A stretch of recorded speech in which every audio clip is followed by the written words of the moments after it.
try not to listen to the guys at the top about what you should do with competition. But even then, man, there's lots of broke ADCC champions because they don't have personal brands.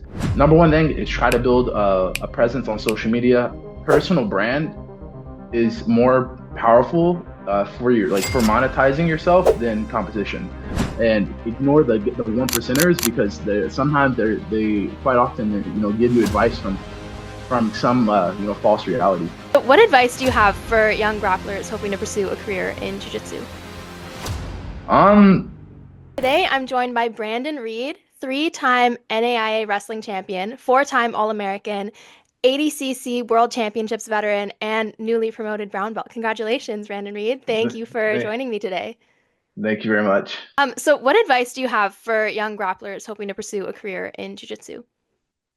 Number one, you have to build your own brand outside of competing because there's money in competing now. Of course, Sapatero just happened. It was for 100K.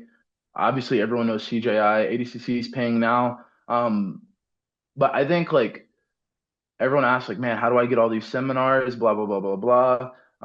And it's man, it's because of Instagram. It's because I consistently post every day for 3 years, and then I think I could have never competed and still ended up having the same results with seminars. And then instructionals, same thing. I think without competing, without ADCC, whatever, I think personal brand is more powerful for for monetizing yourself than competition. Now, of course, there's exceptions to this, right? If you become an ADCC champion, it's going to be a lot easier for you to monetize. But even then, man, there's lots of broke ADCC champions because they don't have personal brands. So you have to kind of play this balancing it. You don't have to, right? You can play this little bit of a balancing game. But I got lucky, man, having Chewy as a mentor. I still work with him.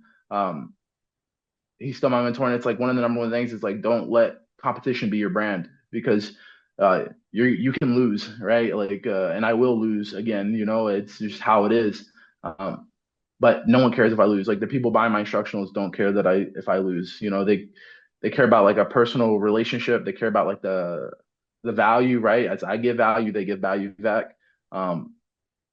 Yeah, just being consistent with my personal brands, things like email list, YouTube, these are the things I would tell people to do. And lots of people ask me this and they're like, man, well, what do I post on YouTube? What do I post on Instagram? Maybe they don't want to post technique videos like I post, or maybe they don't want to make 30 posts a week about college wrestling, when it's happening. That's what I do, right? It's what I love. I always show I love wrestling. If there's a wrestling event, I'm posting about it 4 times a day.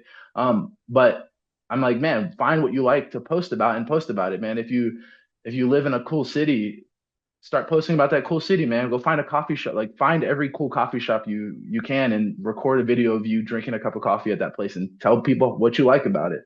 I think the best thing about content is it can be whatever you want it to be, and you just have to be consistent. And there's so many different niches where you can make money literally doing anything, especially if you're in a decently sized city. It becomes a lot easier. And even if you don't have that, you can figure it out. But number one thing is try to build a presence on social media. Obviously, if you care about competing, compete as much as you can, with balance, obviously. Invest your time in competitions that are worth your while, and try